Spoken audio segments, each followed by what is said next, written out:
আসসালামু আলাইকুম। আমার চ্যানেলে আপনাদের স্বাগতম। আজকে আমি আপনাদের দেখাবো কিভাবে খুব সহজেই অল্প উপকরণে মতিচুর লাড্ডু বানানো যায়। শুরুতে একটা বোলে আমি ১ কাপ মুগ ডাল নিয়ে নিলাম।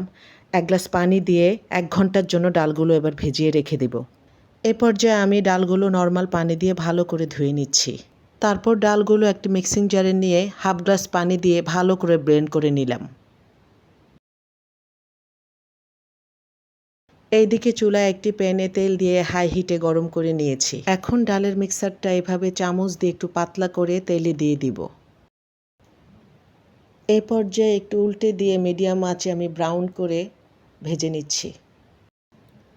এভাবে সবগুলো ভেজে নিয়ে ঠান্ডা করে ছোট ছোট টুকরো করে আবারও একটি মিক্সিং জারে নিয়ে ব্লেন্ড করে নিলাম।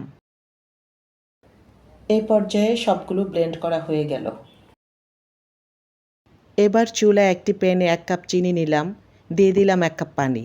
তারপর ভালো করে চিনির শিরাটা নেড়ে নেড়ে ঘন করে নিলাম। এখন দিলাম ২টি এলাচ ও ১ টুকরো দারচিনি, দিয়ে দিব সামান্য লবণ। দিয়ে দিব ১ টেবিল চামচ অরেঞ্জ ফুড কালার, চাইলে এটা আপনারা স্কিপ করতে পারেন।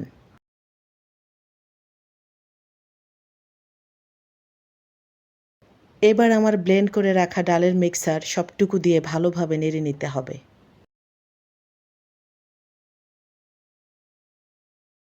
একটু নেড়ে দিয়ে দিলাম বাদাম কুচি, তুলে নিতে হবে দেয়া এলাচ ও দারচিনির টুকরোগুলো। এ পর্যায়ে এসে আমি দিয়ে দিব ১ টেবিল চামচ ঘি। এখন ভালোভাবে নেড়ে মিক্সড করে চুলা থেকে নামিয়ে ঠান্ডা করে আবারও একটু ঘি মিলাতে হবে।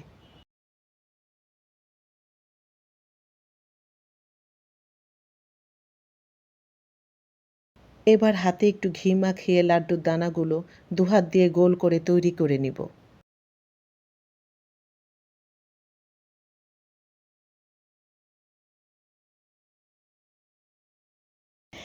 আগেই রেডি করে রাখা পাউডার মিল্ক দিয়ে লাচ্ছা সেমাই সৌন্দর্যের জন্য উপরে ছিটিয়ে দিলাম। হয়ে গেল আমার সুস্বাদু মতিচুর লাড্ডু। এই ছিল আমার আজকের মতিচুর লাড্ডু রেসিপি। আশা করছি আপনাদের ভালো লাগবে। যদি ভিডিওটি ভালো লেগে থাকে তাহলে প্লিজ লাইক, কমেন্ট, শেয়ার করতে ভুলবেন না।